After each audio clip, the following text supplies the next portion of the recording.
I will make these introductions as we go along. We have quite a lot of participants, and we are quite pressed for time.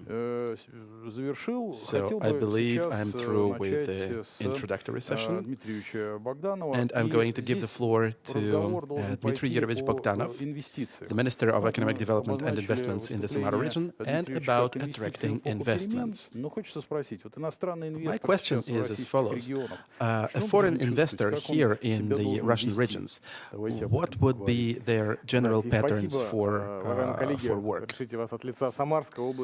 Okay, dear colleagues, let me welcome you on behalf of the Samara region and express my sincere thanks for working with Samara, for bringing together all the most important practitioners of investment operation, which we can have in our perimeter of cooperation. And I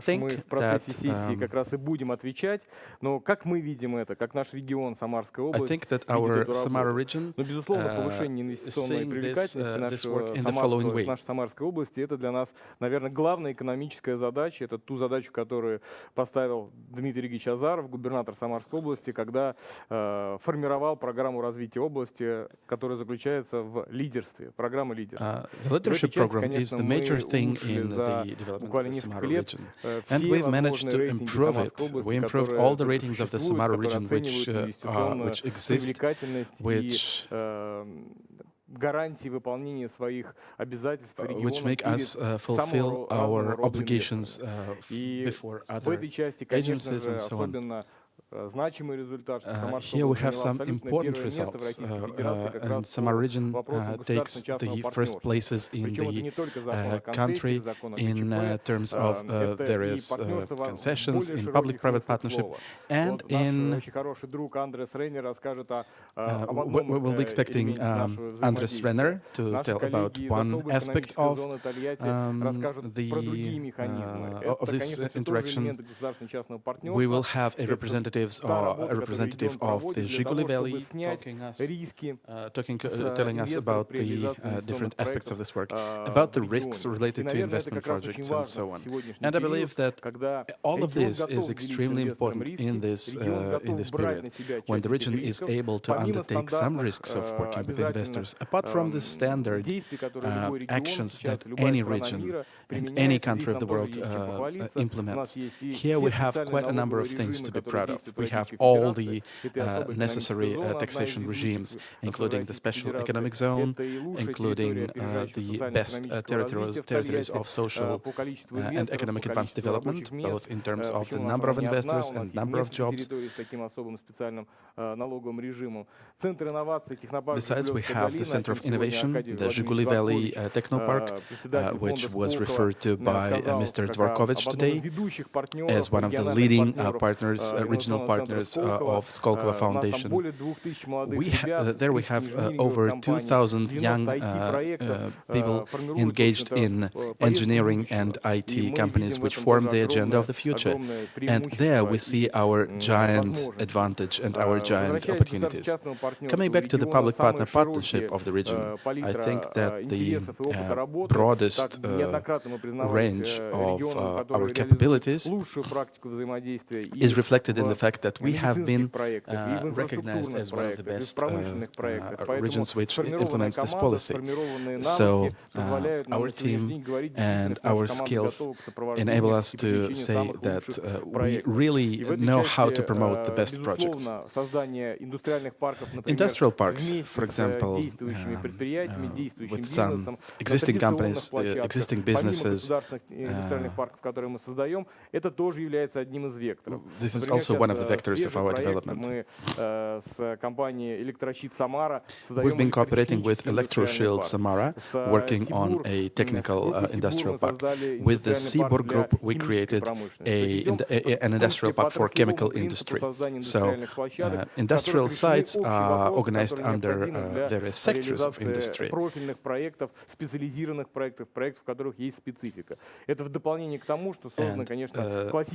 this is to say that we already have brownfield sites whose efficiency is time and again confirmed by the ratings and by the effective production sites opened there.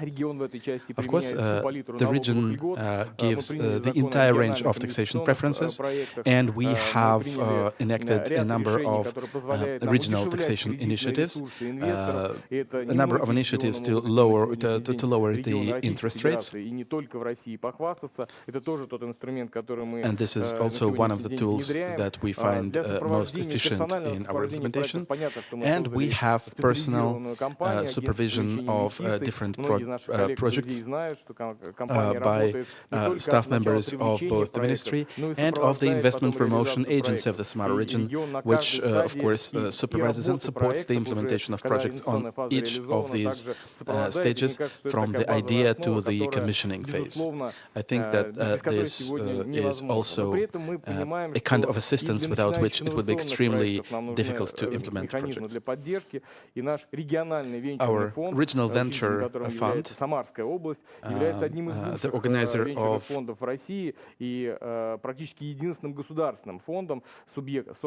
which is the only state fund organized in Russia. This is also one of the tools for beginning start-uppers to work with the innovation business, innovation small businesses. The venture fund will help them in building the horizontal links with Russian businesses and foreign companies. Another thing is the organization of the Scientific Educational Center, a world-class initiative in which we are working with 8 other regions joining us, with more than 20 universities, with such industrial partners as Russian Railways, Roscosmos and Rostec. And we understand that this collaboration of science and business in technical and implementing aspects should be made available to all the investors coming to the regions, because they will be able to come to a very well working infrastructure with all the niches working in close cooperation. These are just some of the things that make our region a very special destination in the Russian Federation. To conclude this brief introduction, I would like to tell you that we are working in the direction of organizing smart cities. Specifically for this, we chose probably the best area in Samara. This is the territory of the Samara Arena Stadium, which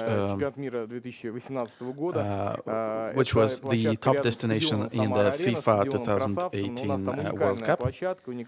This is a unique site with unique territorial specifics, and some of the best architectural bureaus in the world proposed their plans for the development of this territory. To hold a meeting, whether it's online or offline.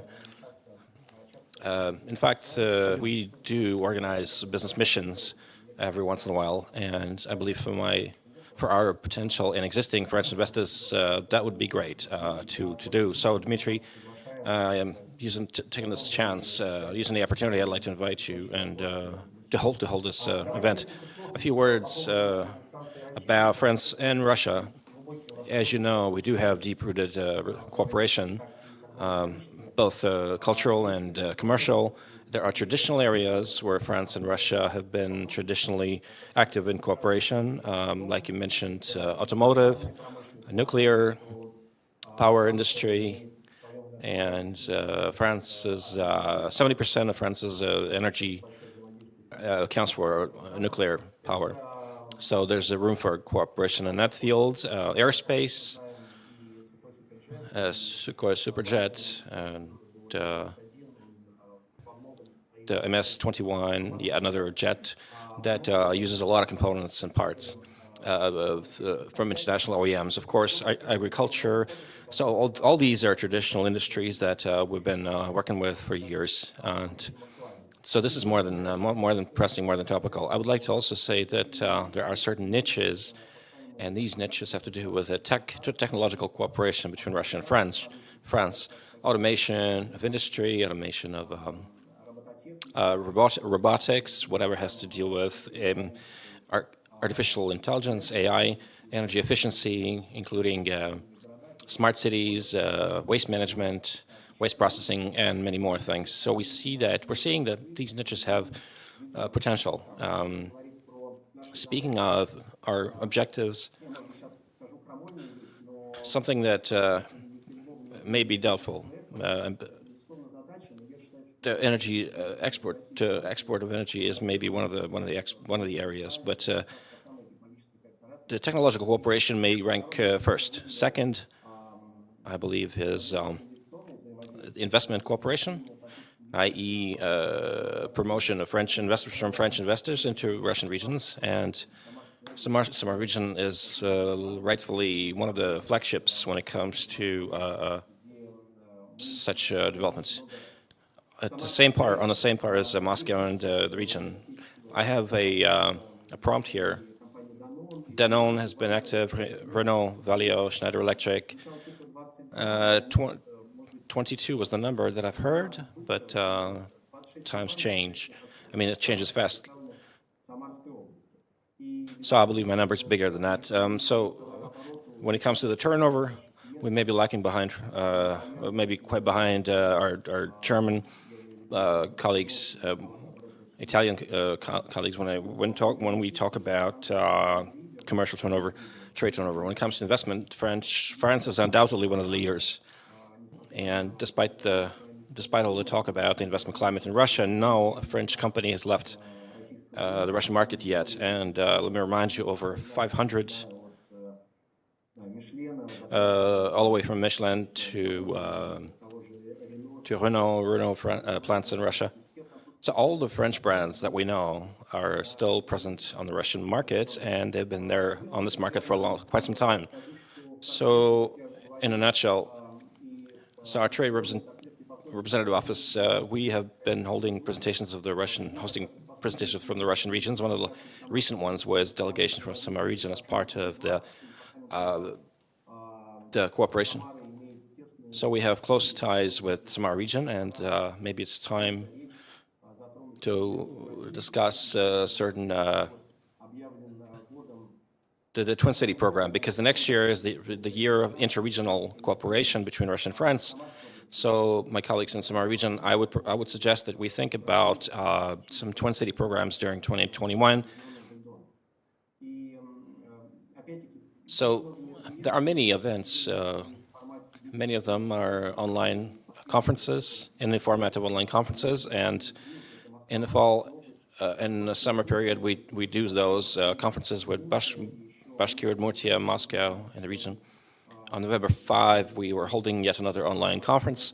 So we do cooperate quite closely with the regions. And to sum up, I would like to mention that we've been quite active working with the companies from the Russian regions in terms of finding niches in the French market. One of our objectives is to promote energy exports and non-raw materials exports. And I'm sure if there's interest on the part of the companies, the help that the assistance we render to the Russian exporters, regional centers for promotion of exports, and other institutions for development, I believe these are all the tools for promoting it. On my part, from my side, we're ready to render all the support to Russian exporters, and we'll be more than happy to welcome you in France once the situation settles with, obviously, with the pandemic. Otherwise, online, we can do that during the COVID-19. Thank you very much, dear colleagues, and wish you all the work for this. Mikhail Makarov is the trade representative of the Russian Federation in France. So the invitation has been there. You've heard the invitation, and I'm sure we're all the stakeholders, both the French part and the Russian party. So it's all a matter of time. So let's continue, and let's hear from Mr. Tadzio Schilling, Association for European business. I'd like to give the floor to Mr. Schilling. So the Association for European Business develops the format of cooperation with companies via its committees. It's quite a constructive format for cooperation. In particular, the Car Parts Committee is in close cooperation with the automotive cluster that previously was called was Samara region level cluster. Now it's a federal level cluster. I'd like to ask Mr. Schilling. I'd like to have Mr. Schilling provide his forecast for the automotive market after the global quarantine, shutdown, lockdown, pandemic. Whether you expect a quick reversal, quick recovery, or what is your view as to what to expect? All of us to expect. Mr. Schilling, you have the floor. Good afternoon. Many thanks for this opportunity to speak at this forum. For me, it's a great honor. I'd like to remind you that the first region, as soon as I joined this position in 2012, Samara region was the first site that I visited, and I have a lot of personal ties and connections with this. I have many friends and business relations with the region, and it's true for the association as well. So if you allow me, I would like to approach your question in a bit broader way. When it comes to the investment climate studies, we do that on an annual basis. Unfortunately, we have seen the impacts and the trends that we could expect in this very complicated, challenging year. So the leading complex index was reduced, unfortunately, by 23 points as compared with past year, and is now 117 points out of the maximum of 200. So we're still close to the positives area zone, but we're still we're down. It's quite a decline, and it's less significant than we witnessed back in 2014 and 2015. We did have the impact of the pandemic. Well, there was an impact of the pandemic. 64%, according to the companies, they reported that the business suffered the pandemic, and of course the macroeconomic consequences of the pandemic are quite have attributed to the gloom when it comes to the short-term perspective. So unfortunately, the picture is not too rosy when we look into the future. The attractiveness of the Russian economy has not suffered. So companies still are confident about the potential of this market due to its size, due to its trend, and of course other results echo that when they show that. So far, there's some curb on expenses, of course, when it comes to marketing expenses or new product development expenses, launch of new products. So those have been either suspended or postponed. But in general, companies have continued to invest, and they continue the existing capex or investment projects. For the most part, they have not reviewed their headcount, which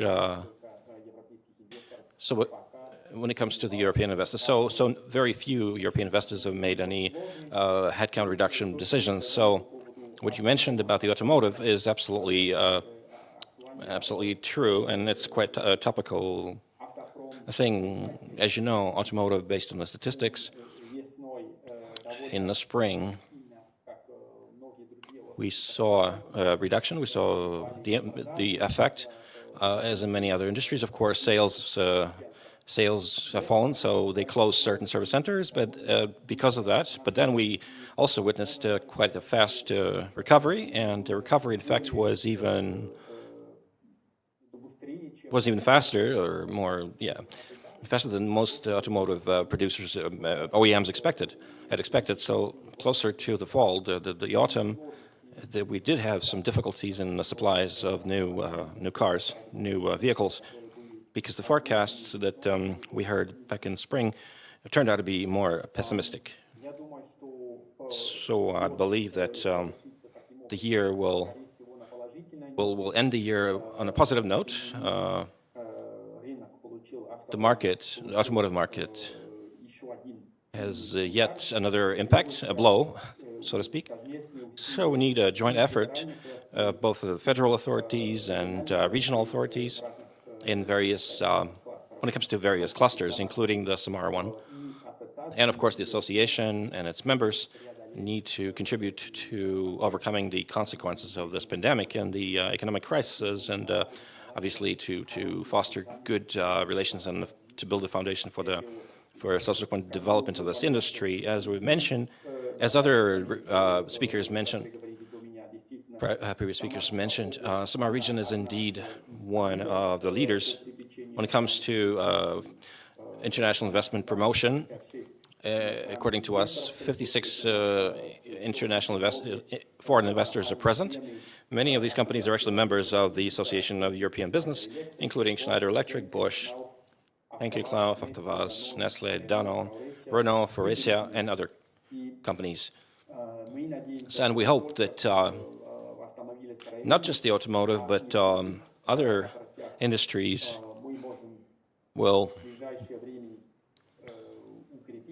be able to foster such partnerships, such cooperation with your region, strengthen it, and to launch new channels, new cooperation projects, and we'll be able to successfully realize them, implement them. We're always prepared for such a cooperation on the side of the association, and we'd like to thank you for this opportunity to partake in this summit. Thank you very much, Tadzio.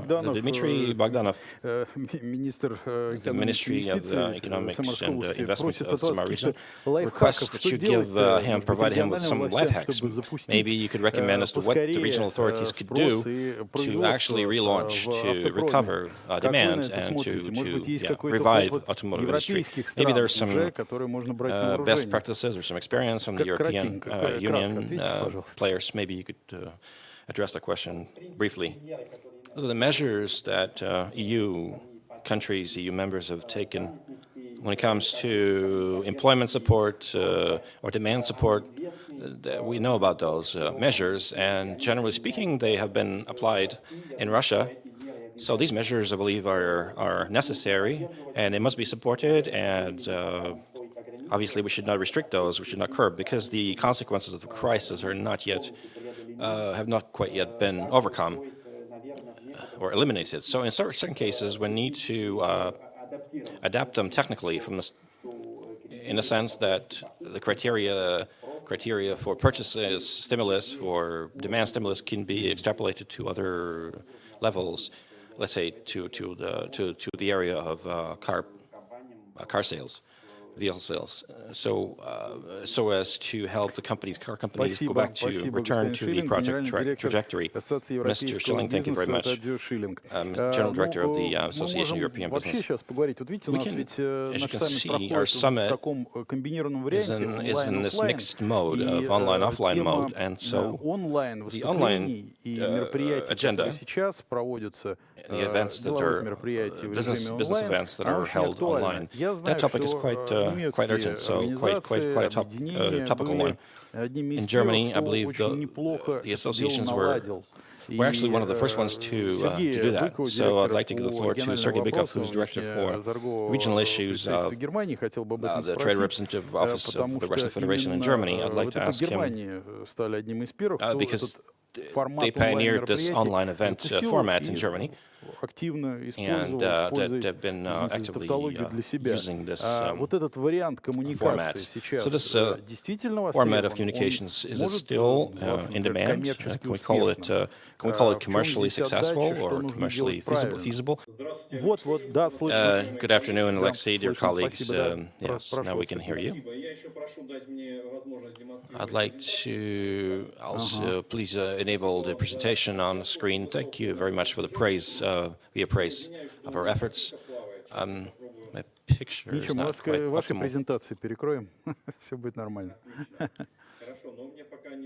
So, unfortunately, I cannot show you the presentation quite yet.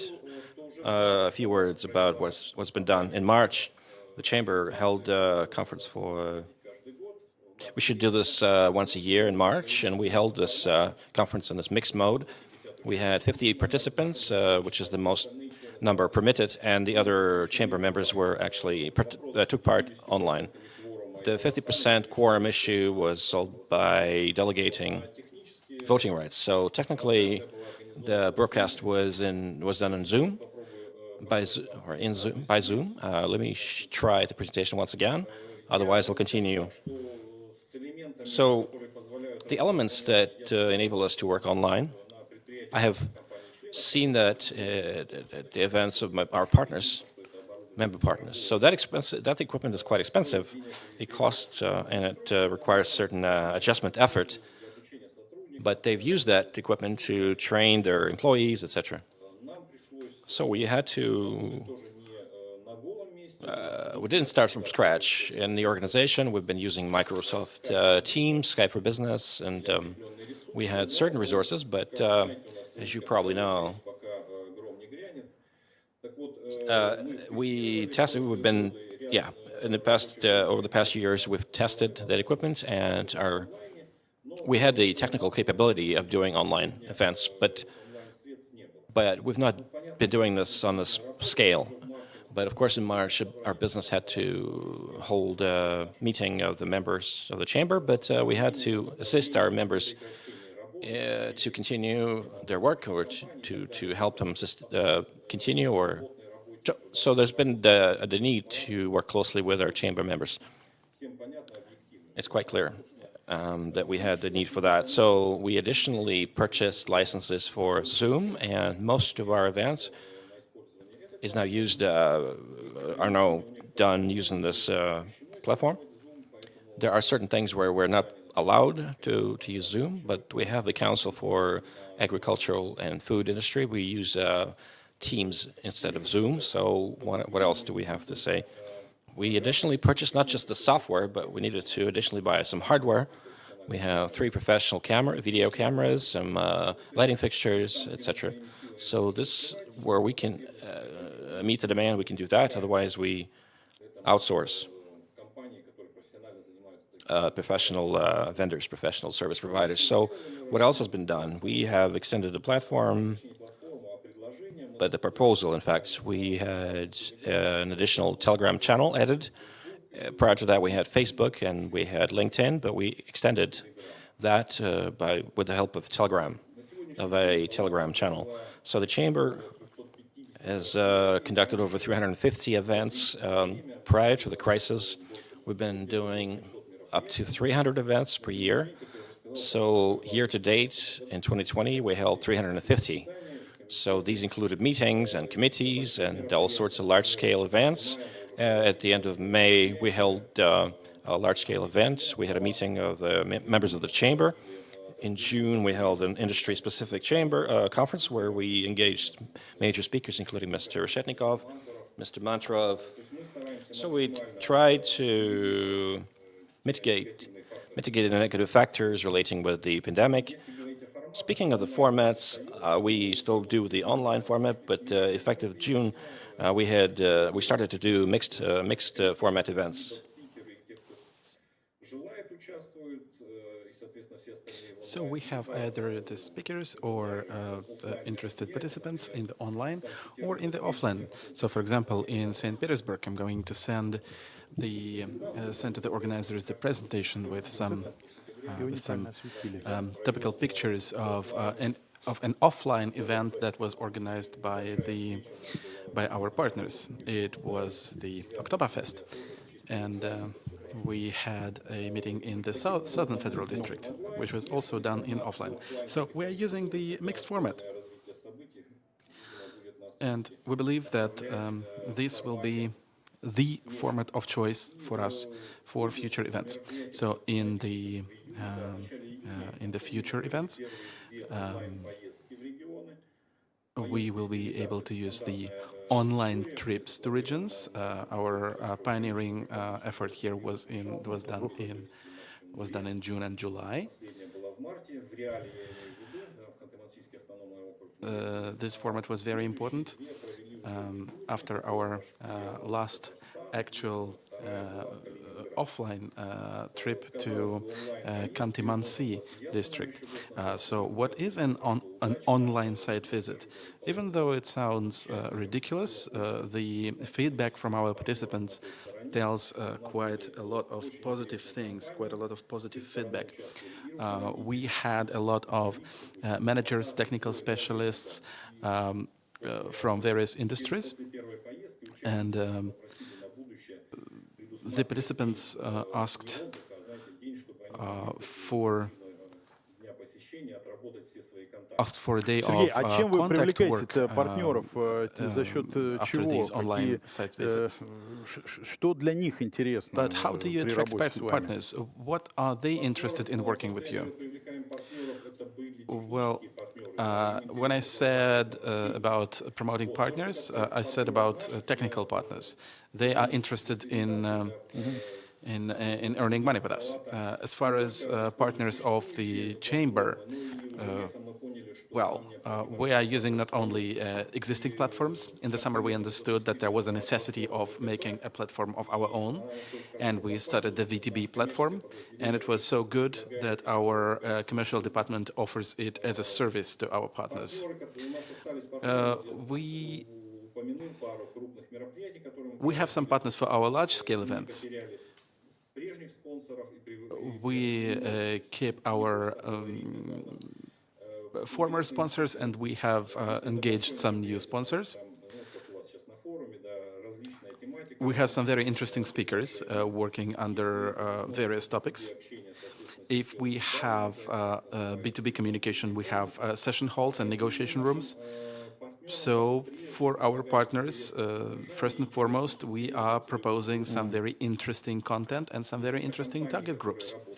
The companies operating in Russia, the companies which have something to showcase, and the companies that are looking for solid partners and customers. This, I believe, is the key to our success. Just one more question about the advantages of working with us. It saves money, first of all.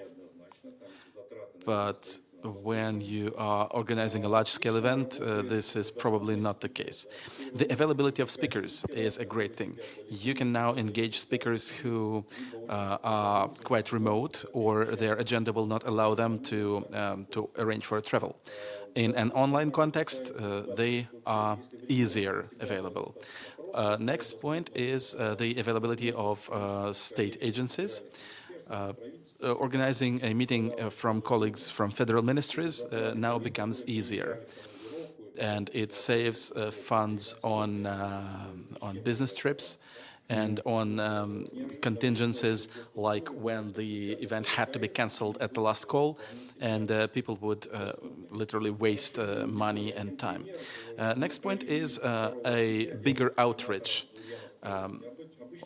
On the 2nd of October, we had a dialogue with the governor of Ulyanovsk region. This used to be a closed event, but we decided to make it a more open event. We had 11 participants who participated through the VTP platform. We connected 89 companies, and using Facebook, we made a broadcasting. And on the 8th of October, we had 1,800 views of the event. Last week, we had a conference on human resources, and we also organized it in a mixed format. And today, I read the reporting from our boss, and he said there were 1,700 of views and 200 live participants from Facebook. Ну, в общем, это играет хорошую роль. Да. Спасибо. Да. And just a final touch. This year, we will continue closed meetings with heads of various regions. This week we have the governor from Ryazan. Next week we will have deputy governor of Kurgan district. Спасибо, да, спасибо, Сергей. Some of them we organize Директор online по as well. региональным вопросам внешней торговой Sergey палаты Bykov, Германии. head for Сергей regional Быков. О programs компаниях of и о их the работе German в Foreign регионе Trade Chamber. несколько слов скажем. Владимир We Шатунин will have Vladimir Shatunin компании from Электрощит Samara, Здесь the general director большой of the опыт у managing компании. company. Я имею в виду Electroshield is a big отрасль, company. это It represents a big industry. It is energy and electrical в machine целом, building. хотелось бы спросить о перспективах What I would like to развития ask компании is the именно prospects of development of the company регионе. in the region. И для And вас какой формат for you personally, развития what наиболее format of актуален сейчас? communication do you find more Расскажите, пожалуйста. Да, important? и отдельно вас хотел спросить And, про идею создать on a индустриальный separate парк. note, Вот, если можно, the на все эти idea of вопросы creating коротенько ответьте, пожалуйста. the industrial park. Постараюсь, да. Yeah, I will give it a try. Thank you very much for this opportunity of participating in the investment summit. Colleagues, just a couple of words about Electroshield Samara. Она имеет уникальную Electroshield Samara has a unique structure of stockholders. гигант с французскими It's owned by Schneider Electric partially, вопрос. Нужно ли инвестировать and it is the Schneider Electric's answer of whether or not to invest in Samara. The answer is yes. And the second is the Russian Fund of Direct Investments. So this is an example of cooperation of a foreign investor and the Russian governmental agency. Mr. Bogdanov has announced about our desire to build a technopark, and I will tell you some more things about it. Samara is well known, and Samara region is well known, and there is such a characteristic of the city as the space Samara. Samara and electricity is another most important characteristic of the city. Samara belongs to top 3 regions of the Russian Federation in terms of making electrical machines. And the biggest of such companies is Electroshield Samara.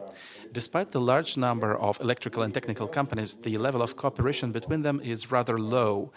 And each of those companies faces a lot of challenges, starting from an unstable loading of their production, finishing with looking for sustainable and solid suppliers. Besides, there are a lot of positive examples in such cooperation, which is organized under the support of regional government. Industrial clusters are one example. In the plenary session, this was addressed, and today and right now I'm going to talk about this in detail. We believe that therein lies the possibility of development of companies and regional development and development of regional economy on the whole. Quite recently, we've been working quite closely with the government of the Samara region, and currently, based on Electroshield Samara, we are looking into the possibility of organizing a technological cluster. This will be a conglomeration of various suppliers around the largest electrotechnical company in the Samara region, Electroshield. And I'm convinced that the creation of this cluster will enable us to increase the number of jobs and to speed up the process of development of the industry on the whole. As we go along with creating the technological solutions on the basis of this cluster, it would be effective to expand from the Russian market proper to other markets as well. And I believe that the stimulus that the organization of cluster can provide, that impulse should be instrumental in improving the quality of our products. Some products that Electroshield Samara manufactures are fully compliant with highest international requirements. But at the same time, there are some obstacles for these products to be sold in international markets. For example, there are no accredited laboratories in the Russian Federation that would certify our products to be further exported. State support of certification of our domestic products to ensure their compliance with international standards is one of the tools to promote the region's attractiveness on the whole. Next point is optimization of costs related to testing abroad and assistance in accrediting such laboratories in Russia. For example, there is one such laboratory in Moscow, and we can use it as one of our capabilities. Next point is the very fact of the Samara region companies going to international markets and their competitive capacity there. This is a great proof to the investment potential of the region. Considering the number of new jobs and attraction of engagement of highly qualified employees who have the experience in creating high-tech products demanded abroad, this is indeed some of the perks of the Samara region. Some of the products which maintain the development of non-raw material export part is the electrical devices manufactured by Electroshield, which gain a lot of interest in the CIS countries and abroad. The certification to IEC standards is a required prerequisite to the successful export of these products. If we succeed in that, this will promote the image and the positions of the Samara region. Since the product was designed here, made here, and it will be exported from here. I would like to thank the government of the Samara region and the head of the region, Dmitry Azarov, as well as the Minister of Economy, Mr. Bogdanov. And I would like to confirm that the administration of the region is really prepared to discuss the possibilities of business development with the businesses. From the side of Electroshield, I would like to confirm that we will do everything in our power Спасибо, да. to Я с удовольствием, но enhance нужно тайминг соблюдать. Спасибо большое, social and Владимир, economic за то, development что of вы the region. конечны были. Мы сюда сейчас в We're going back to офлайн our переносимся, и offline Жан-Клод Петти, я бы participants, and хотел would к like to нашему give the floor разговору to Jean-Claude Petit, подключить, генеральный the директор CEO of VIS2020 VALIO Service. Компания известная, VALIO Service is a well-known company, и производство автокомпонентов, and и продажа its автокомпонентов. products and the Хочется sales of спросить, automotive components хорошее are ли very well время known. для развития бизнеса, ну, прежде всего в регионе. Есть ли у вас такие What do you see планы? with the development of Ну, business и, in the region? возможно, переезд на новую площадку Are you looking at индустриального парка the «АвтоВАЗ».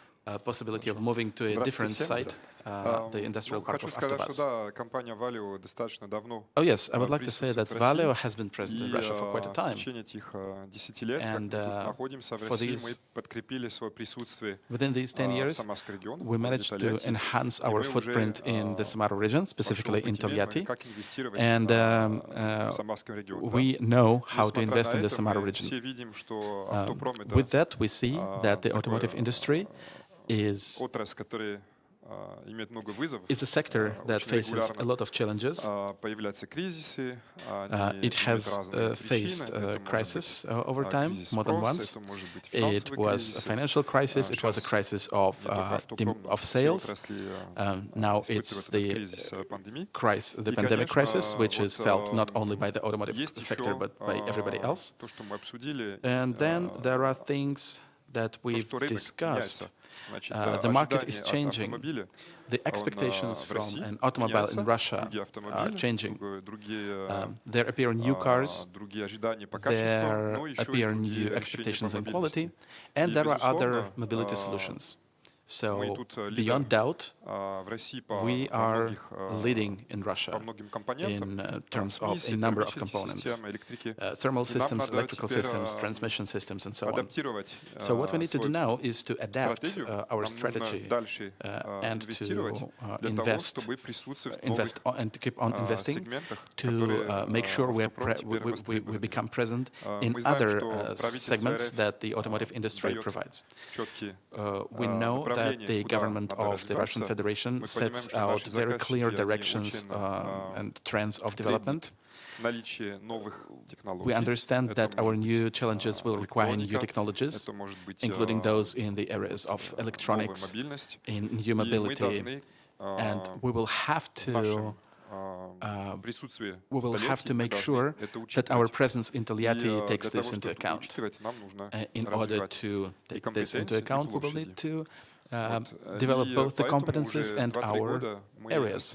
So for 2 or 3 years, we've been talking more intensely with the government of the Samara region, with Mr. Bogdanov, for example, with whom we have very good relations. Yes, I know we've been in Samara for a long time, but we need to engage everybody who is in charge in the process. We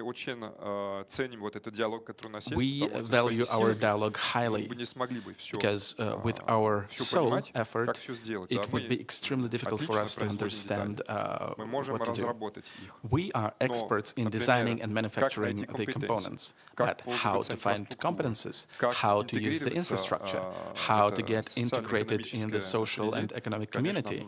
Well, in these things, we could use some assistance, and we get it. Otherwise, we would have spent a lot of time on looking for that, and it would be difficult for us to keep up with everything else.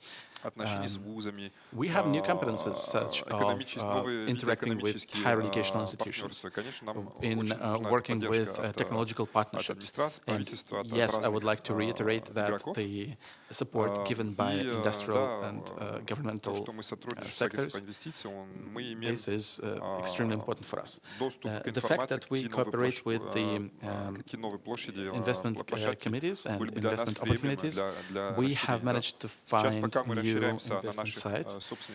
Currently, we are expanding our production facility in our own premises, but probably in the year 2021, for some of new projects, for telematics, for exports, we will have to look for new areas. I'm sure that the year 2021 will be a very interesting year for us. We will start deploying our first stage of our new program of development in the automotive industry of Russia, with new products for Russia. And this will be the second cycle of our production, with new products and new competences. Well, may I wish you all luck and success in this undertaking. Here, you will need to look after a host of things. And may I add something? Since we are a French company, for our company and for our employees, it would be very important.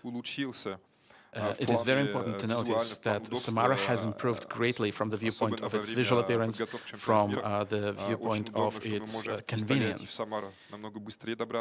It now takes us less time to get from Tolyatti to Samara. And the places generally look more beautiful. The airport, by all means, this is something that improves mobility of our guests and employees. And the improvement of quality of life is an extremely important point, and this work needs to be kept up. This gives a great advantage when Samara is compared with other regions. This attractiveness is often underestimated, but this is important. We've been talking about it. We talk about this all the time, but it's relevant to a particular region and our region as well. Thank you very much. Другие компании тоже подключаем. Вице-президент региона СНГ, группа компаний Danone, тоже компания большая, компания давно работающая на российском рынке. И Марина Балабанова. Марина, вот компания, несмотря на то, что мы все знаем продукцию, но она занимается разработкой инновационной продукции. Во-первых, расскажите, что это такое инновационная продукция в той сфере, в которой работает компания, и какую продукцию потребитель, что ли, принимает, какую нет. Все-таки это тоже определенное время такого водораздела для вас, понимания того, что нужно делать дальше. Мы про регион говорим, но в том числе, ну и вообще про бизнес. Maybe you could touch upon the region a bit and talk about the businesses. Thank you very much. Good afternoon, and thank you for this opportunity to speak. Samara region is very interesting for us, very important for us. We are now in the middle of implementing a major investment project, and we've been talking about this, and we continue implementing it, and we plan to finalize it by mid-2021. And the pandemic has not affected the project. We continue investing in the region. When it comes to your question, yes, in the food industry there are innovations. There are major technologies that emerge and that make our products more interesting to consumers, at the same time more healthy. At the time being, we see certain trends that help us a lot, namely health concerns and immunity concerns. The category we're in includes dairy products and the foodstuff for children and infants. Obviously, when we're talking about healthy diet, our products help maintain health of children and infants, and they're innovative products with low sugar content.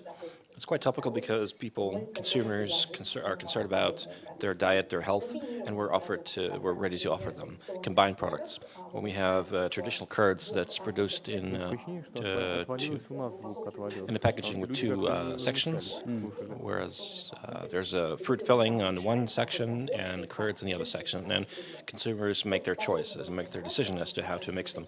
So these innovations may seem not too radical, major, but from the standpoint of the food packaging, it's not an easy process. It's time-consuming. Testing of such lines, certification, etc., launch of new products, customer survey. We take a lot of care and attention when it comes to these issues. This obviously takes a lot of thought process. It's a thought process, and speaking of that investment decision, obviously it's been underpinned by major research, and we've enjoyed major support in the region, and I'd like to emphasize the support rendered by the Ministry of Economic Development that have helped us along the way, along the entire process. They've actually assisted us in directing and making this investment direction, and so for us, it's a major honor to implement these investment projects in this region. The current situation, I'd like to add, the economic situation is, of course, it impacts all the markets, including food market. So we realize that consumers have less and less money. So for them, it's quite of a choice whether to buy, let's say, an R&D intense product. But for example, traditional dairy products that people use intensively in cooking and that enjoy support of consumers. So those products enjoy quite a strong demand because our consumers choose healthy food, healthy diets, and they prefer, especially now, famous brands, established brands, because during the pandemic, we see that people tend to trust established and famous brands. So now we feel quite confident on the market, and we hope that we will be able to overcome the economic challenges. And hopefully next year we'll see a certain relief. And, Спасибо большое, Марина. Я нашим зрителям приношу извинения. Если вы все нормально слышали, то, значит, у нас небольшие технические помехи. Но в какой-то момент нам казалось, что звук прервался, но в целом контекст был понятен, это было ненадолго. Единственное, я добавлю, это Дмитрий Юрьевич подсказывает, что первый завод Danone, он в Тольятти был открыт. Первый завод в России, да, вот он был в Тольятти. In Russia was actually the one in Tolyatti. Unfortunately, we had to shut it down a few years ago. It was a small facility, but we were proud. We've been proud of that facility. It was opened back in 1994 in Tolyatti. At the time, back in 1994, there were not that many Western companies investing in the Russian Federation, especially when it comes to greenfield operation. So you actually shut down a small plant and then you reopened you relaunched or launched a major one. We do have a major production facility in Samara, so we did not. We at some point of time we had no more need for a smaller manufacturing facility, but nonetheless, our production volume has only grown since then. Let's continue talking about the exchange of experience and best practices. Do you have any more projects that are being launched these days? Maybe, obviously, we live in a time of crisis, but you cannot predict it. You cannot obviously foresee that. So things like coronavirus, nobody could surely forecast it. But we have other companies like VIS Automotive Development, and we were supposed to hear from the general director of that company, but Alexander Tsubashev is joining our discussion. First off, I'd like to ask Alexander whether the region renders support and assistance, whether it's difficult to launch a project during this crisis, insisting that we are living in this crisis environment. We live in this environment. So foreign management, international management of the company had to hold negotiations online, or maybe with your help, so that may have complicated the matters for this process. But try to keep short, please. Try to be short, because we're pressed for time. Да, микрофон тоже, как обычно, просим включить. Switch on the mic, please. Вот сейчас слышно, да. Да. Good afternoon, dear colleagues. Thank you very much for your invitation.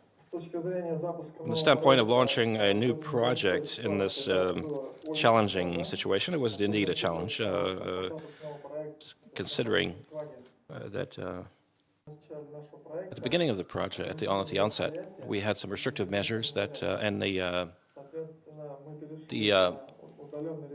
we had to move on to transition to remote work, and together with the contractor, with the developer, we had to employ this remote work mode. And nonetheless, we pretty much managed to stay on time, to be on time, according to stick to the project schedule, and we have caught up during the summertime, during the summer, and now we're back on schedule. I'd like to thank the Economic Zone that actually made sure that we were on time. And again, a lot of attention was paid by the regional authorities. Dmitry Gurovich visited us twice. He's been personally in charge of or been on track of the process. So what was the help, actually? What was the assistance that he rendered? Additional, let's say, supervision, control. He's been helping us a lot. And that is true, yes. Добавьте, конечно. If you can add. Да, я бы хотел как раз в этом моменте рассказать всем коллегам про тот инструмент новый, который Самарская область тоже с коллегами опробовала. Фактически, понимая риски международной компании, которая находилась на территории региона, хотя entered the region, meaning Faurecia. Faurecia has been in Russia before, in other regions, so clearly there were some financial restrictions and certain risk areas, so the region decided, and the building for the new production building was built using the federal money, federal funding, obviously eliminating construction risks. So my colleagues are in charge of the construction process, beginning with the technical specification stage, the technical design stage, and all the way to the commissioning of the equipment within the shortest time possible. So it took us less than a year to jointly, I hope it will enable us to finalize the project, and the completion is scheduled the next month or a month and a half from now. And we've been implementing other projects using the same scheme, and we have been able to roll out and master this process, this mechanism. It's the risk separation, risk allotment mechanism. The regional authorities take on certain responsibilities and certain risks. Best of luck to my colleagues, and we'll make sure we'll continue on this path. That's true, actually. What he mentioned is absolutely true. Спасибо. Я надеюсь, что вы добавите что-нибудь. Хорошо, спасибо все равно за лаконичность. Вот теперь к Андрею Соболеву, к торговому представителю ФРГ, обращаюсь. Андрей слышите ли вы нас? Надеюсь, слышите. Мы вас сейчас будем слышать. Германия, понятно, что достаточно успешная страна, в смысле даже вот нынешней ситуации, быстро и эффективно the country's measures have been quite effective when it comes to business support. So which industries enjoyed most growth under the pandemic situation of the pandemic, and what do German entrepreneurs, companies, what requests do they have when it comes to partner search, when it comes to implementing joint projects? Is there a need? Is there a need for innovative products, let's say, from Russia? Well, thank you very much. I have very little time, and unfortunately, I will not have a chance to address all your questions, but I'll try to address your questions, whatever you mentioned. Let me start by saying, talking about the past and talking about the current framework of our cooperation with Germany. Total German investment in Russia is around $17 billion, which is number 4 among all countries after Cyprus, the Netherlands, Great Britain. So German investment in the Russian Federation is mostly in processing industries and trade. Samara region is no exception, and obviously Dmitry Igorevich knows very well about that. We've been talking to him closely when it comes to the investors, the companies that have already been investing in a region and that are already domiciled in a region. And also we identify new paths, new opportunities, but let me explore that a bit. In Samara region, there are German companies like VOLGA, Bosch, KUKA, which is a robotics manufacturer, agricultural, agribusiness machinery producer, the German producer, construction industry, is where our German companies are active in, Knauf, Bauchime Müller, and other vendors. As I understand, next after me will be a representative for Linde, which is a major innovative company in oil and gas and chemicals industry, and they have a JV with Kubyshev Azot in the region. Commerce trade is quite well represented in Russia, including Metro Globus retailers. They've invested in the economy of Samara region. So what would I like to mention? Those who are thinking and planning to invest in Samara region, those who work with investors, you raised a question as to what points should be emphasized or which innovative areas should we pay attention to. I would like to start not with innovations, but by something that has been quite topical in Germany, i.e. Germany's refusal to continue using coal. The last coal mine will be shut down fairly shortly in Germany. So what does it mean? What are the implications for Germany? And there'll be growth. There'll be certain growth and development when it comes to German manufacturers of mining equipment. When it comes to localization of production, we believe that Samara region has all the prerequisites, all the prerequisites to become a trading partner. Yet another topic that we've already touched upon, automotive, is quite important, and one of the locomotives for the development of the VOLGA region. It has quite a substantial potential when it comes to investment promotion. In Germany, along with other discussions, there's a new discussion relating with Germany's refusal to sell, to register internal combustion engines. So the Germans plan to transition to other drives, to other engines, to eco-friendly, to environmentally friendly engines. Bavaria's Prime Minister, BMW, Audi are all headquartered in Bavaria. So he's saying that effective 2035, we should do away with cars with internal combustion engines. So what does it entail? This is a certain signal for us as well as for the Russian regions.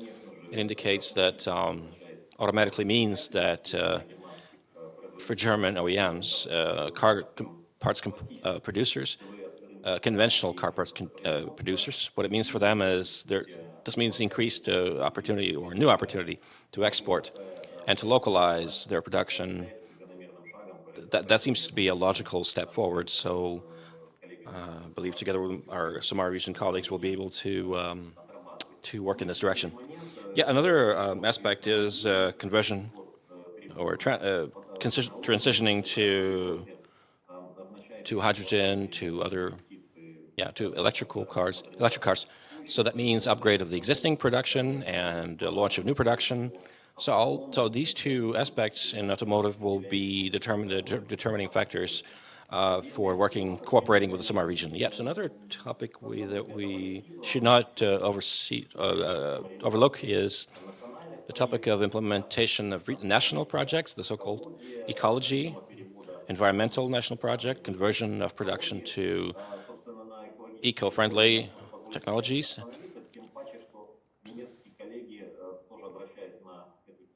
So German colleagues also pay attention to this topic, and to them it's investment attractive.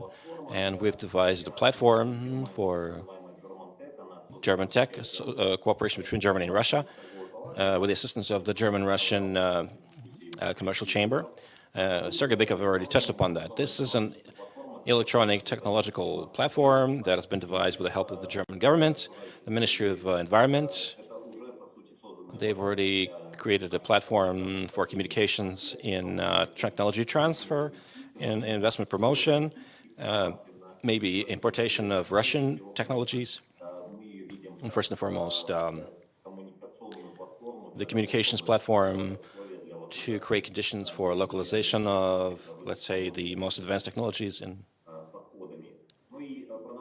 And continuing, going back to the environmental issues, one of the signals, a beacon, so to speak, for the Russian companies, for the institutes of development that are engaged in investment promotion, export-oriented ones, is the Anti-Crisis program that has been adopted by the German government in June 2020. Along with the anti-pandemic measures, it provides for investment in the future economy by shaping the new, quote-unquote, new economy, which is kind of strange to when it comes to Germany, which is known as an innovator. The size is around 50 billion euros. And so the investment topics include what we've already touched upon, meaning AI, electric cars, quantum technologies, hydrogen technologies, implementation of digital aspects in all walks of life, and all in shipping, for example, in aviation, etc. So we are talking about development of new technologies for energy accumulation, for the development of railroad infrastructure. So this program enables us to have a vision as to how the German economy will be evolving over the next few years. Also, it gives us a picture as to what specific areas will be there for the cooperation between Russian and German partners, whether it be exports or investment promotion. Additionally, I've already mentioned the use of hydrogen in Europe. It's quite topical now. It's a hype topic. So the hydrogen strategy for Germany which was recently passed, provides for 2 billion euros for the internationalization of projects in hydrogen technologies. This was due to the fact that Germany plans to become a leader in the imports. Can you tell us what the German business is interested now in Russia? What are some of the life hacks that you can share? Well, what I can say is that Germany is really keen on introducing methods of green innovations about anti-crisis management. There are considerable sums of money allocated on development of these trends. Нет, я просто говорю, что это мы слышали как раз. Дальше продолжайте. This much we heard. before our technical hiccup. What concerns the prospects and the possibilities, we really try to support all of our innovative developments, developing in Europe generally and in Germany specifically. We try to maintain them with communicative efforts in Russian and German venues and forums, in the conferences where our respective trade chambers take place. And, well, I will find it quite baffling to say which of these directions are priority for us. But I think that the areas that are of special focused interest of the Samara region, new technologies, new drives, new engines, electrical mobility, energy accumulation systems, machine building, and so on. Well, these things are definitely within the scope of our interest. I mean, within the scope of interest of Russian and German businesses, both in the traditional conferences and on the forum of Russian and German industrial enterprises. The export-oriented products of Samara region related to the oil and gas machine building, small and medium businesses, these are all included in our interest as well. Electronic commerce is also one of the aspects that we're working on. They are developing in Europe, and I think that that's the way to go for both of our Russian and German partners. Electronic commerce, the experience of Ozone and Wildberries are some of the things that we can really learn from. I think we can even use some of the capabilities to make sure European products are in the Russian market. I think that Mr. Bogdanov's team really supports these initiatives in a very active way, and I see we have a very interesting discussion with an interesting geography. And I am happy to be able to welcome Tadzio, and I am happy that many Russian companies have very ambitious plans despite the current crisis situation worldwide. I am glad that the majority of our colleagues are they have an optimistic mindset as to making further steps.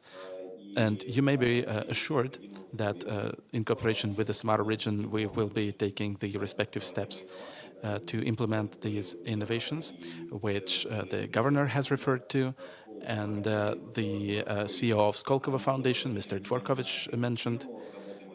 We are working with the region in these areas as well.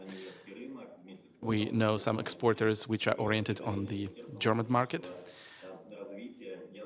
and I am sure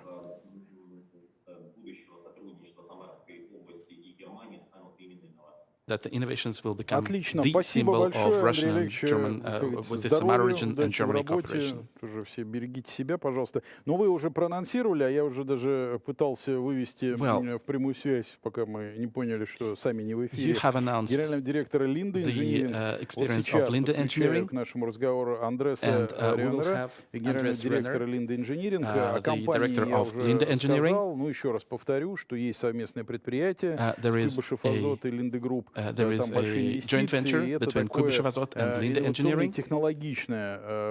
This is a high-tech enterprise with an environmentally friendly production.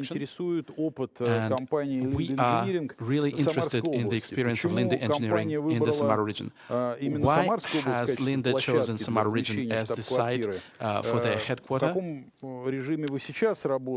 What's the mode of operation of the company right now? And what can you say about your stability at the moment? I'm really thankful to the government.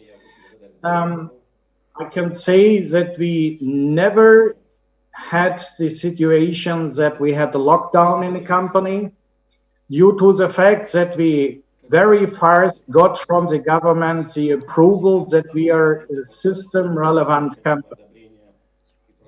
And this status gave us the opportunity to let running all our sites as well our office.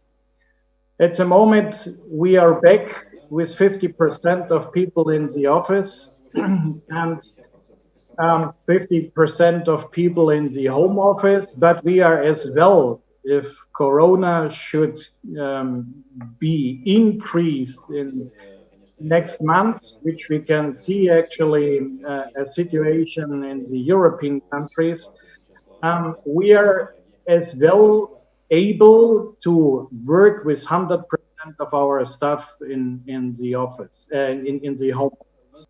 The cooperation with the government is quite really important for us as well to keep our business running.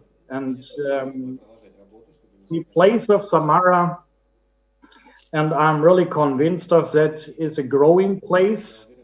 We are talking with the government, with the universities to develop here in the region as well some chemical projects. And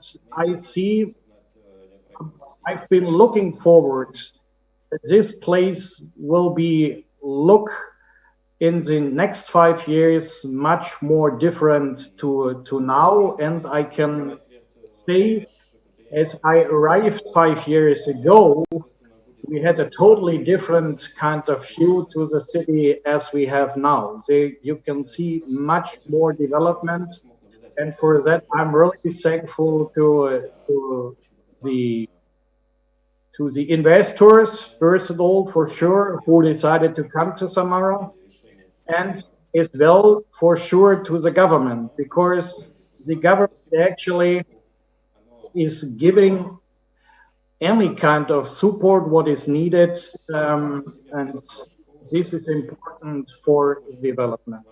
Спасибо, Андреас. Спасибо, да. Ну, вот мы в процессе, видите, наладили перевод, но, может быть, немножко это получилось не так, как ожидали, но, надеюсь, никому не помешали. Надеюсь, и Андреас нас понимает, и зрители остались удовлетворены. Андреас Реннер, генеральный директор Lind Engineering Rus. Мы пойдем дальше, будем знакомиться с опытом взаимодействия франко-российской торгово-промышленной палаты. У нас на связи генеральный директор Павел Шинский. Мы уже с представителями французского бизнеса, который работает в Самарской области, говорили. The experience of French Chamber of Commerce and Industry. Часто эта мысль звучит, что, конечно, Франция France is highly interested in working with Russia.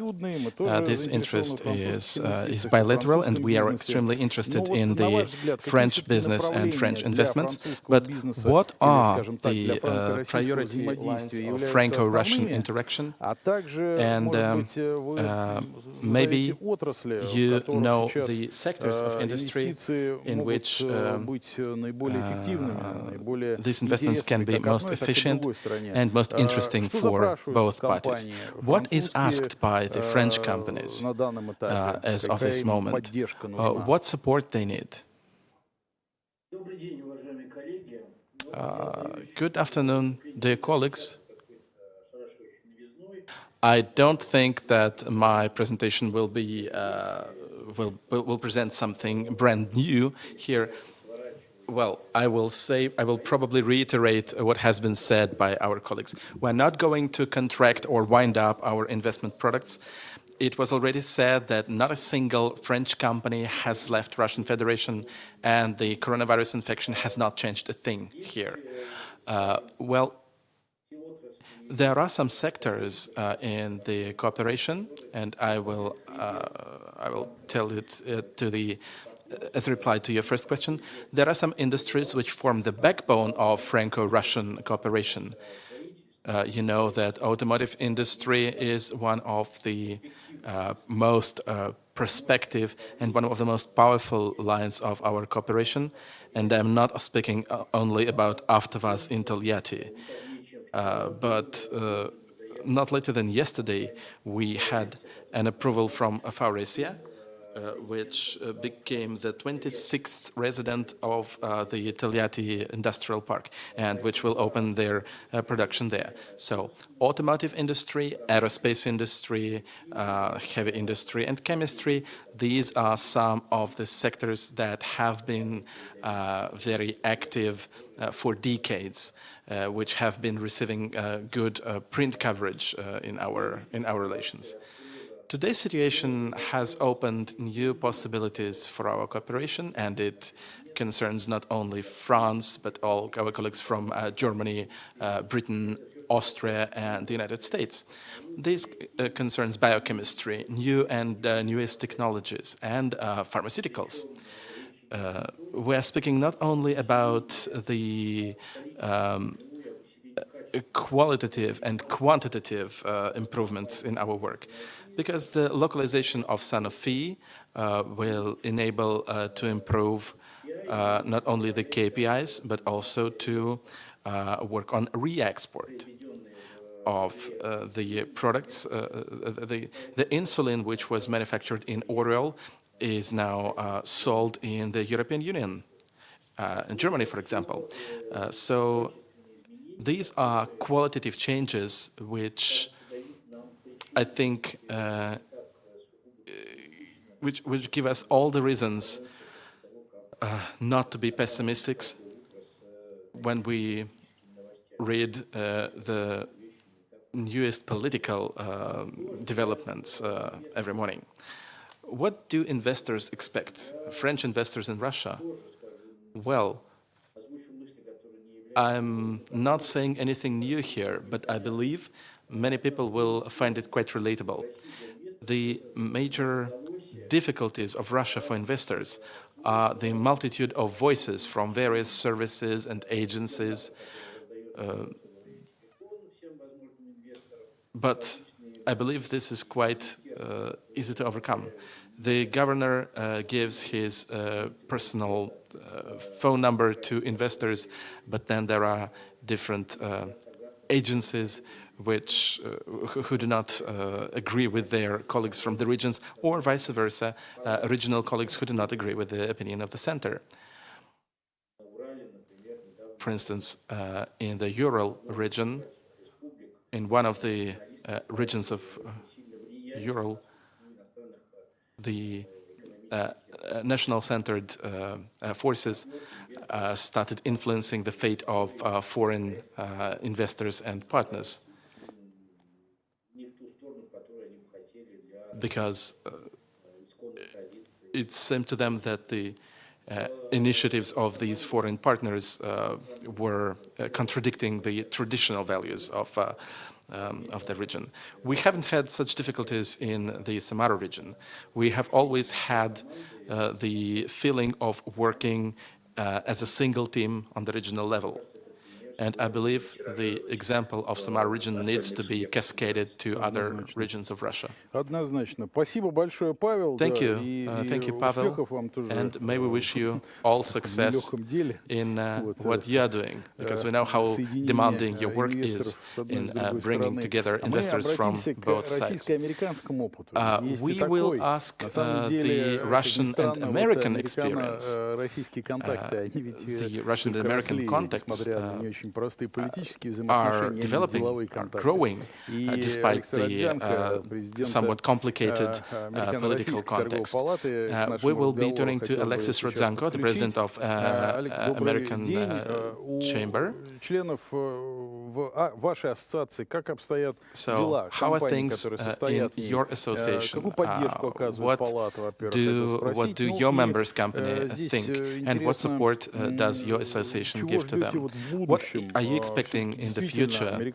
Because the American and Russian business contacts are strengthening despite everything else. Да, спасибо, Алексей. Спасибо за возможность выступить. Thank you, Alexei, and thank Американские you компании в for России the очень... Мы opportunity теперь of giving раз в this неделю presentation. общаемся со всеми международными All right, ассоциациями, с Павлом в том almost once a числе, week we talk with all и the international обсуждаем общие associations, задачи, with Pavel, которые for перед example, нами and we стоят. are discussing our Они common связаны в goals. основном с пандемией, These are с тем, related to the что pandemic, движение сотрудников with высококвалифицированных, the в том числе complications in через the границы, mobility очень and сильно transborder приторможено, mobility of и highly мы qualified пытаемся specialists, вот and эту we проблему are решать. trying to Как я tackle понимаю, this problem. эта проблема To the best of my обсуждается на understanding, уровне this problem правительства, is discussed on the и level of the одна из Russian government. инициатив And передать one of the initiatives is to полномочия в give регионы, this authority чтобы to the регионы regions, решали, so that the каких regions would be able ВКСов to впускать, decide каких не what впускать. kind of Поэтому, highly qualified если specialists будет will такое or will not решение, be allowed очень entry to большая the Russian надежда на Federation. то, Maybe что this Самарская область будет гибкой solution и will будет make быстро Samara эти region one и of the эффективно flexible эти решения regions that will принимать, make разрешать these нашим decisions quite сотрудникам quickly and flexibly по to необходимости allow our путешествовать staff и в том числе в people свои to travel страны и назад в and Россию. Будет to... обязательно. Oh, yes, definitely. Most definitely it will. Спасибо. Несколько слов о том, кто мы Just a few такие. words of Американская what we торговая are. палата. The American Chamber of Сегодня мы Commerce in Russia представляем today почти 500 represents компаний. almost 500 companies, Из них of which 60% это are коренные the американские компании. Остальные truly разделены American companies, and пополам others между are divided российскими 50-50 и between the Russian другими and европейскими other и азиатскими European and компаниями, Asian businesses, у которых тоже есть which связи also с have some рынком Соединенных connections Штатов with the и United States market, которые работают в and том числе which здесь в России. operate here in Russia, among other things, and make use of our services. Было уже сказано, и я It has снова been повторю, said, что and I will reiterate, that we made a survey of our companies and questioned them as to how they see their presence in the Russian market, какие у них планы по what plans they инвестированию в have Россию. for investing in Russia. Эти планы And по-прежнему these есть, plans они continue продолжают, to и exist. компании продолжают They инвестировать. continue to Могу develop. повторить, в области Our могу companies назвать компанию within the Arconic. Samara region, Это that includes Arconic, производство, the manufacturing of aluminum, компания Marriott, Marriott, бизнес, the business of hospitality, Coca-Cola, Coca-Cola пищевой, in the food industry, напитки, компания McDonald's, хорошо McDonald's, известная, which is компания known to Knauf, everybody, которая член нашей Knauf, палаты which is в also a Петербурге, member of и the American Chamber бренд in St. это Petersburg. KFC, And other brands include KFC and Pizza Hut, and I hope we will bring Taco Bell in Russia. So these are fast-growing companies which localize their production really fast in Russia. Their localization effort is really intensive, with a lot of interest, believe me, of companies to come to Russia, because this entails decrease of costs. With the weakening of the ruble against the dollar and the euro, production in Russia becomes more and more interesting. And this production, specifically for international companies or multinational companies, in them the costs of production really depend on local production. And the added value can be exported from countries where the production is really cost effective. In this way, we really improve the structure and the balance of the Russian trade. Practically 70% of the members of the American Chamber really see Russia as one of the key and strategic markets. The pandemic, pandemic maybe have changed the tactics, but it has not changed the strategy of the companies. So, as the Chamber of Commerce, we celebrated 25 years of work in Russia, and I think that we will celebrate yet another century in Russia, because Russia is such an interesting market, and the Samara region is a really attractive region.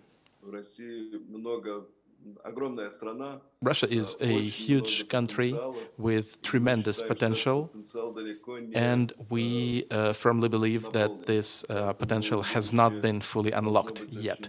So the future must be really interesting. And I will stop here. Not 1 century, 2 at least. We will not settle for anything less. We would like to thank you, and as soon as it becomes possible, we would be extremely glad to welcome you to the Samara region and to resume working on our personal contact that we started before the COVID. Okay, we are moving on, and we would like to listen to Oleg Prozorov, the CEO of Belgian and Luxembourg Chamber of Commerce. Надеюсь, что слышите. Can you hear us?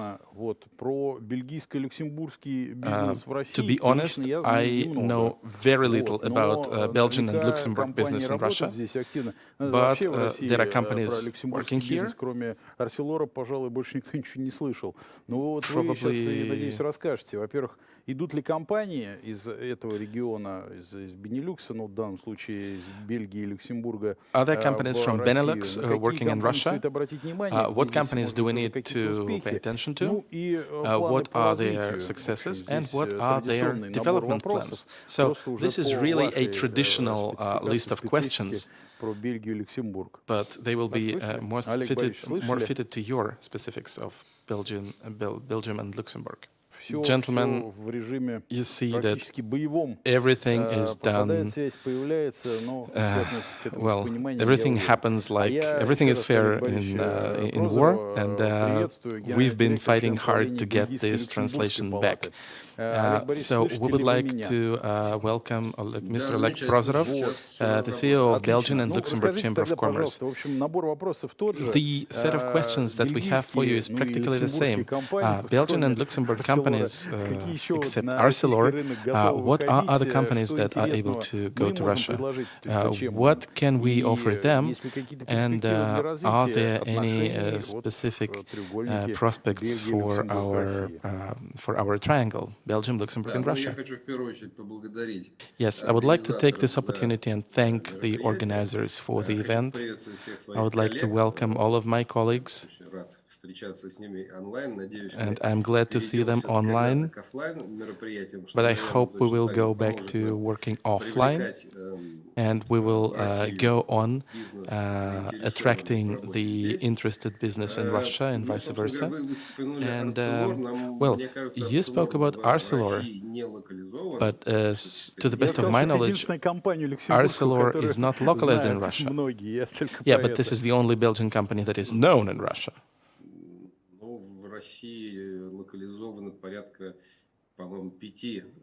Well, there are about 5 companies from Luxembourg which are localized in Russia. Astron, Guardian, and this is Acomalux. There is Acomalux which works in Samara. And Acomalux has started their production after the year 2014, when the European Union stopped recommending working in Russia. So I would say that Belgian and Luxembourg company are actively working in the Russian Federation, and they bring new projects. And these projects are rooted from the post-2014 period, but the development is there, and despite the pandemic, despite the difficulties in the mobility of specialists from Europe to Russia and back, we still have 2 companies which are present in Russia.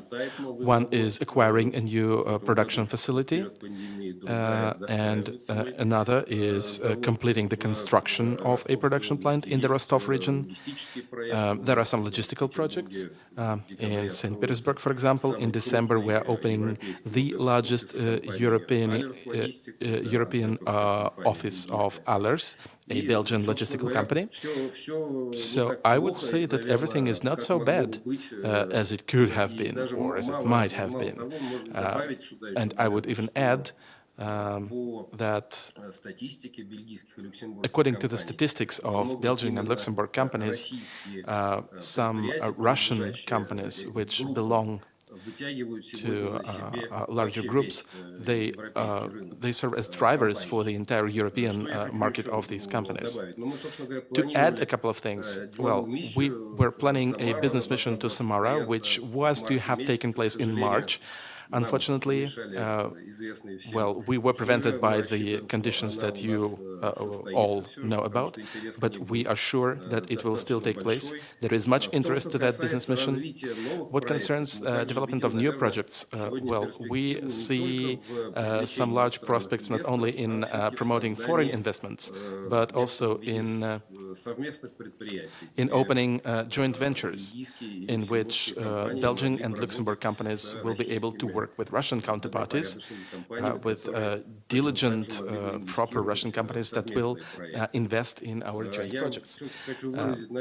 I would also like to express my hopes that we will sooner or later, but preferably in the nearest future, that we will come back to the normal life. And only yesterday we had our gala reception that took place in the Chamber of Commerce and Industry. This year we only had 80 people versus 300 people in the recent years. But believe me, I have seldom seen so much enthusiasm from our members, from our colleagues, and I'm sure we will get out of this stall situation, and we will have the vaccine ready for our people, and we will restore the normal relations between Russia, Luxembourg, Belgium, France, and all of our European colleagues. Спасибо большое, Олег Борисович. Okay, thank you, Mr. Prozorov. Олег, у нас как раз связь разъединилась, когда я вас и Алексиса как раз приглашал. Oh yes, we got disconnected exactly at the moment when we were discussing the March event that got cancelled. So we will be waiting for you in Samara. Thank you. Ну вот, а мы сейчас обращаемся на восток. And we are turning to the east. We are turning to Japan, and to our friends and colleagues from Japan. We hope that we will have the head of the Rotoba Association for Trade with Russia and with new independent states. The organization and the history has been in operation since 1967, and it has a vast experience. Maybe not everything is so nice in our policy and politics, but the interest in the economy is very high. Saito Daisuke-san, the head of Rotoba office in Russia, and our questions will be quite traditional. What's going on in the relations between Russian and Japanese businesses and economy? We know that there is a large turnover of goods in the previous years that was related to the supplies of Japanese equipment to the Samara region, which was within the program of modernizing the equipment of Samara Enterprises, and there were plans for expansion of cooperation. Well,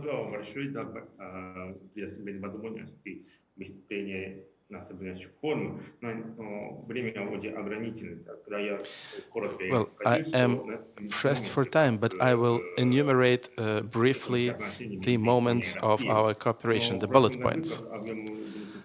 Last year, the turnover of goods with Japan was $21 billion, and the number of companies working in Russia is about 450 Japanese companies that work with Russia. And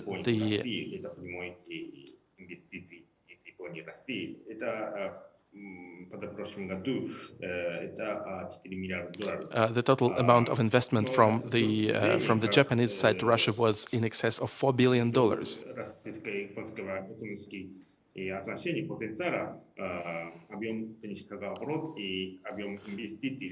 The volume of goods turnover, investments, and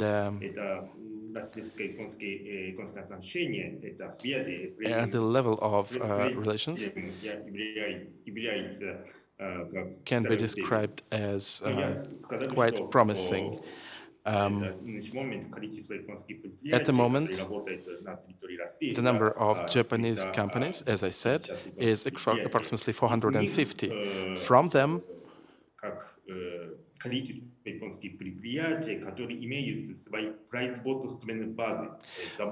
the number of companies that have their production facilities in Russia is more than 60. This includes the automotive companies, machine building companies, and automotive component companies.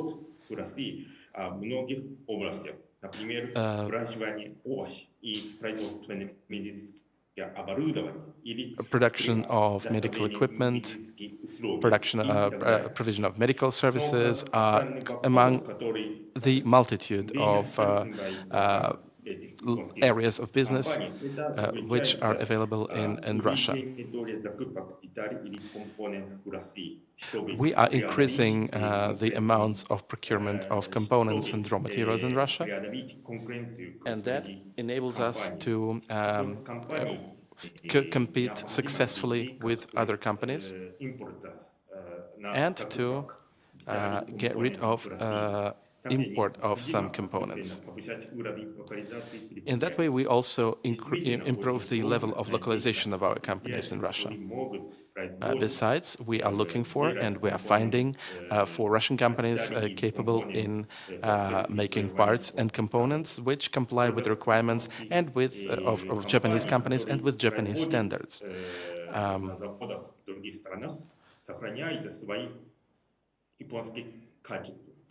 In that way, Japanese companies localized in other countries are able to maintain the high Japanese quality. This is highly possible. The Japanese companies offer their capability in increasing the culture of localization and production of those companies which are eligible for making such components. So, by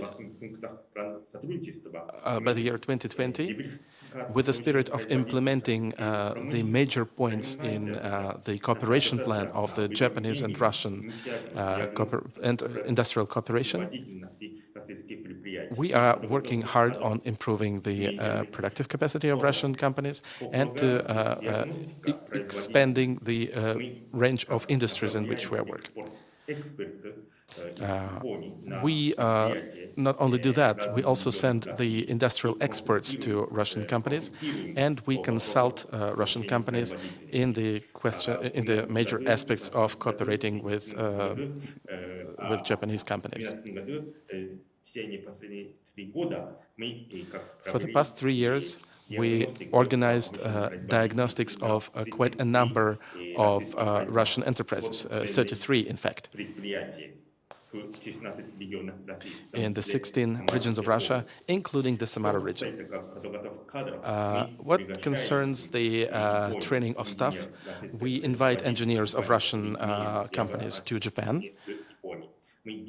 and we organize the training and lectures on technologies, on production, and on equipment, and we train the engineering staff.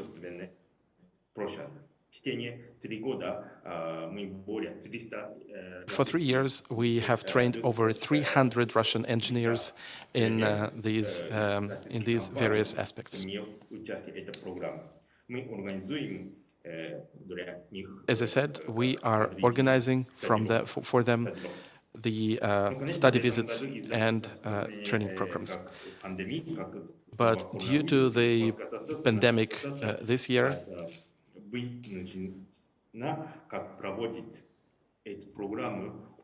we had to shift these programs to the online format. And this year, this product involves 6 Russian production companies. Of course, Russia has its own industrial technologies, but if we we highly appreciate the quality of Russian qualities. But what we believe Russian companies still need is to increase their production performance and to further improve their quality. I believe that these will be the aspects on which we are going to work in the coming periods. One other thing will include the optimization of supply chains. And I hope that my very brief outline was useful for Russian companies, for representatives of international businesses. Thank you very much. Thank you, Mr. Dasko-san. And we are really looking forward to developing relationships with Japanese companies. And we would like to give the floor to Mr. Iwao Hasi, the Counselor for Japanese and Asian and Pacific region of the Association of Industrial Parks. What are the prospects of relations between of business relations between Russia and Japan? So how are Russian regions interesting? Are they interesting to Japanese companies? For example, Samara region. Can we expand cooperation, let's say, in Samara region? Good afternoon.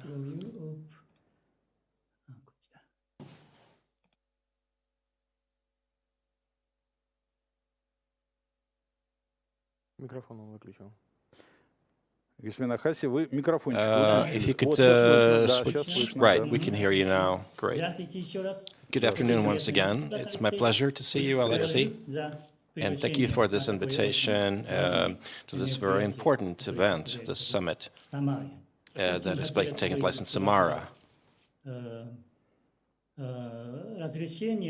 With your permission, I'd like to show you some slides, but your organizers should allow me to show my slide, my presentation. If you could continue. In the meantime, we'll let's wait a bit.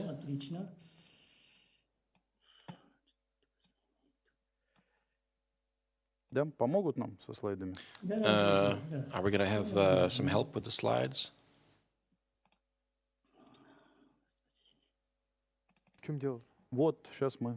Right, so we're getting the slides up to...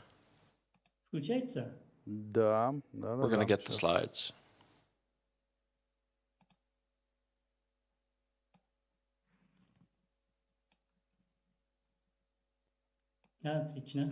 Great. In short, let me, because of the pandemic, I would like to say that there'll be changes in the global supply chains, including supply chain for the Japanese companies. And I'd like to show you a chart that I put together for you, so to show you, to demonstrate a percentage of the Japanese companies, businesses that are seriously thinking about reforming their supply chains. So their global supply chains. So currently, you can see this on a global map. This is where Japanese companies are currently investing. Next slide, please. So on this chart, in the chart to the left, about 80% of Japanese companies currently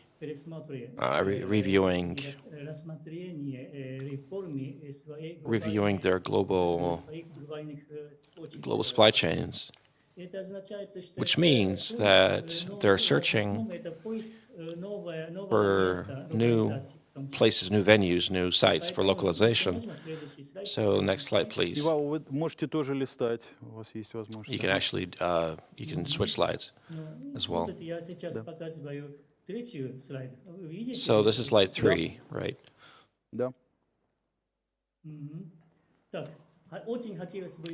So I'd like to say that a lot depends on the perspectives, on the trends of intercontinental corridor between China and Europe via Russia. It's a transit corridor, but at the same time, it is very important to create the environment for international investments at the regional level. So 3 aspects are most important for investment promotion: transportation, structure, and manufacturing infrastructure, and urban infrastructure. As of today, I'm happy. I was happy to hear from Mr. Bogdanov about to hear that in Samar region represents that approach to simultaneously develop a transport infrastructure, urban infrastructure, and manufacturing infrastructure in in an integrated development strategy at the regional level. Also, from my standpoint, in my view, and also from in the view of the Association of Industrial Parks, we continue to receive a lot of requests for localization venues, including requests from international companies. And what we see is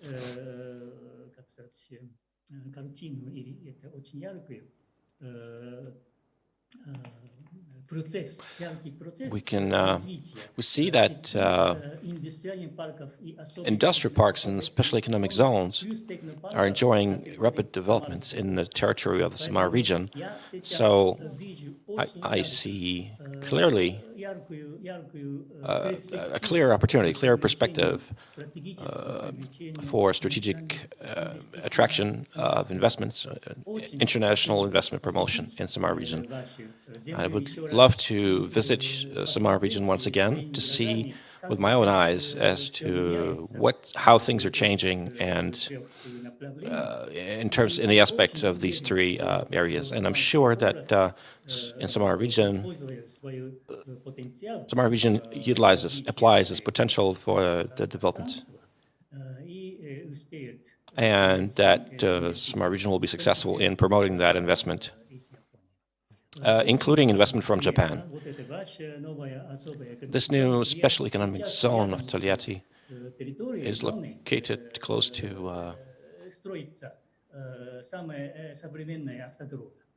the road or the highway is now being built there, which is being built to the highest standards, as well as the urban space, the urban environment, urban infrastructure. This is what Japanese companies would like to see as a potential site for future investment. Thank you very much, Ivo. Dimitri, maybe a few words. We're always happy to see you, and we hereby invite you to come over to Samar region once again. We've been talking a lot about this transit, this corridor that goes via Samar region, via the advanced economic zone and a special economic zone, which is the largest in the country. A city of 700,000 people, Tolyatti. It's a unique opportunity that is quite unique for the country as well as worldwide. So I believe that our readiness to work with investors and with clients has been quite apparent. So once again, let me take the opportunity to invite you to Samar region anytime. Well, thank you very much. Спасибо большое. Ивао Hasi, Counselor for Japan and Asian Pacific Region Association of Industrial Parks. Yet two more aspects we'd like to discuss, and I'd like to give the floor now to President of Hungarian-Russian Committee of the Chamber of Commerce and Industry of Hungary, István Szekeres. Hungary is a country that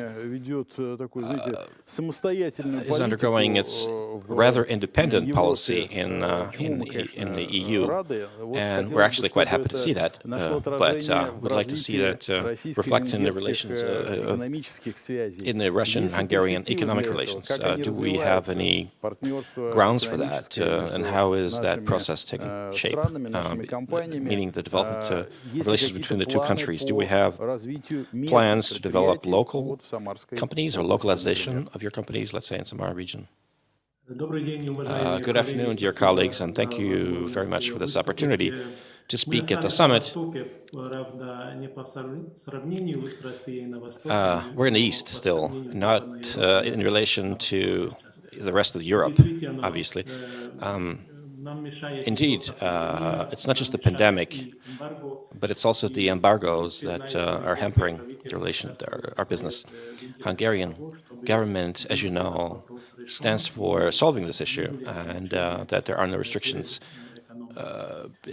from the economic standpoint. Indeed, we're very much interested in the reciprocal economic relations, mutually beneficial relations, including exports and mutual investment. On behalf of the Hungarian government, I would like to say that we not only want that, but we also support and stimulate international cooperation and companies, as well as investment in Russia. I think I had like 5 minutes, but I'd like to sum up in 3 minutes. Major projects, investment projects from Hungary's side are the 3 major companies: Hungarian oil company MOL, pharmaceutical company, and OTP Bank. All the 3 companies have their interests in VOLGA Federal District, Privolzhsky Federal District. Over the past years, it has become typical that mid-sized companies from Hungary began to invest. Over the past 3 years, we realized 6 investment projects in the amount of each of them exceeding 10 million euros each. Among such projects, one was done by SAM. It's a plant in Tula region, not in Samara region, and we did that. So we've invested in a premix plant as part of the import substitution program. Over the past few years,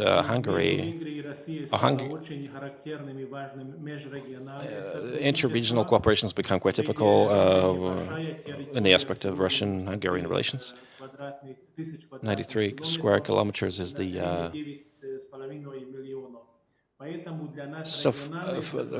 Hungary with a population of 9 million. So economic cooperation has become very important for us, and we've seen that grow and prosper. In Privolzhsky Federal District, Mordovia, Republic of Samara region, and Tatarstan are the 3 3 regions where we're most active. In terms of the inter-regional cooperation, following the visit by the Russian President Putin, the governor of Samara region, Dmitry Azarov, and the governor of the Hungarian district signed a cooperation agreement. This region is the most advanced region from the economic standpoint, including Audi's manufacturing facilities located there. OEM suppliers, car part suppliers also hope to cooperate in terms of the machine building, machine construction projects with the Samara counterparties. After the agreements, our relations have become intensified. So I'd like to note that the activity of Samara counterparties, Samara partners, has been quite high. Chamber of Industry, Commerce and Industry will be playing an active role in preparing, in helping Hungarian companies cooperate with their Russian counterparties. And we are now working on 2 or 3 projects in order to bring Hungarian investors to Samara region. We have an invitation from your government, but obviously the pandemic is hampering that. But once it's over, we'll be able to come over to visit and to continue that work. This is, in brief, what I wanted to say. If you have any questions, I'll be happy to address your questions. Thank you very much for your attention, and I wish you all health. Good health. This is the most important thing. This is mutual. We also wish you health. But obviously I can invite you over, but Dmitry has been doing so, the invitations. But yes, there is the invitation, but there's no possibility to do so. Let's wait for that thing to finish, to end.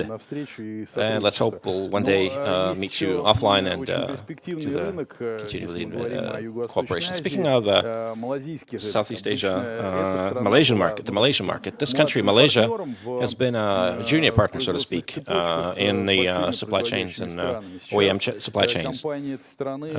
But companies from this country are now tech leaders in their respective niches. The issue is, will they be coming to the local market, the Samara region market? Are they interested in fostering ties, relations with the Russian companies? In this particular case, we're talking about a regional aspect, whether they would be interested in fostering ties with relations with Samara region companies. Nikita Ponomarenko is trade representative of the Russian Federation in Malaysia. Mr. Ponomarenko, if you can hear me, I have a specific question. What are the trends or opportunities there? Good afternoon, dear colleagues. Thank you very much for this opportunity. Considering the timetable, considering my time constraints, I'll be short. Malaysian companies are there on the Russian market. It's a small country, but there are companies that are looking at exporting and localization. And they also invest.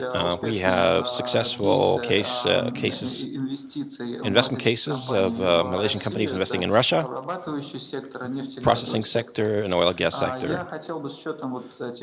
Considering the topic of these discussions, of these presentations, I'd like to talk to you about 3 aspects, 3 areas which are expedient to develop in order to grow the size of investment to the Russian regions. The first one is that I wish the Russian regions become a little more proactive when it comes to promotion of investment. What I mean is that at the beginning of the summit, you said that Sibur was building this technology hub in Samara region. We have been meeting with Malaysian companies that increase production of latex gloves during the pandemic. They're interested in cooperating with, fostering cooperation with Russian companies to produce the synthetic latex that is used for the manufacture of these, for the production of gloves, which is obviously topical for both Russia and Europe. And this proactiveness, in our view, means that if there's this new market, new production facility, we need to look at specific companies that are leaders in this industry. For example, Malaysia, that are leaders in this type of manufacture, and that we should invite them to foster cooperation and to build all the logistics and cooperation. We're located in these countries in order to promote such investment and to look for the relevant partners. Second, is the territorial work, regional work, and building partnerships between the points of economic growth.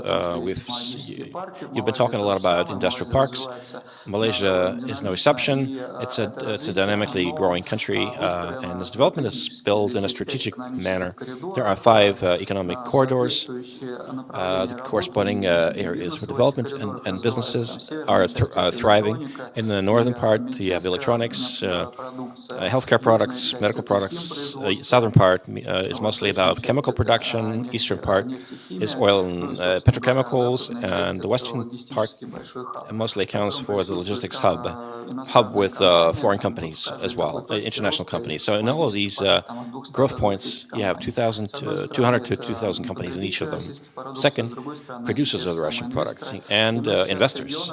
So with the regions, we're building this, we're working on generating these stacks between the growth points for these innovation and technology clusters in both Russian regions and in Malaysia. So this is quite a perspective work, and enables us at a micro level to see what productions we have and what prospective productions are available, and to build go from there. So what is important is that in this Linda's representative was with us today. They have 20 points of presence, and they're located close to manufacturing facilities that are, let's say, part of the supply chain. It's a German company on the one hand. On the other hand, you have the consumers. And so this growing market of Southeast Asia. So that cooperation is important. Yet another aspect I wanted to mention was business cooperation. If we say that we want to attract investment, promote investment, we have the Regional Investment Promotion Corporation Agency they presented about the economic potential of the region, but when investors come to us, they normally want to split the risk. They want to split the risk, because they invest not 100%, but they invest 20 to 30%, depending on the type of investment. But to develop that business cooperation is a very important aspect. So our trade representative does business matchings on a constant basis, and we'll have one next week. We do it bilaterally. So we urge Russian companies to take a more active stance on this. An important aspect is that availability of information about regions in English language. At the beginning of this summit, we mentioned that there's the need of awareness. There's a need to let others know about the regions. So I believe that's about it for me, considering that the time constraint. So all these 3 areas, I believe they need to be developed, and I urge you to partake. Thank you very much. That's absolutely true, Mr. Ponomarenko, trade representative of the Russian Federation in Malaysia. To sum up, I'd like to give the floor to So are there any factors that hamper, that block our region from fostering ties from the countries represented by our distinguished speakers? Is there anything that can be in the way, except for the pandemic? Traditionally, I'd like to thank Nikita Vladimirovich for his presentation. I think it's late in the evening, his time.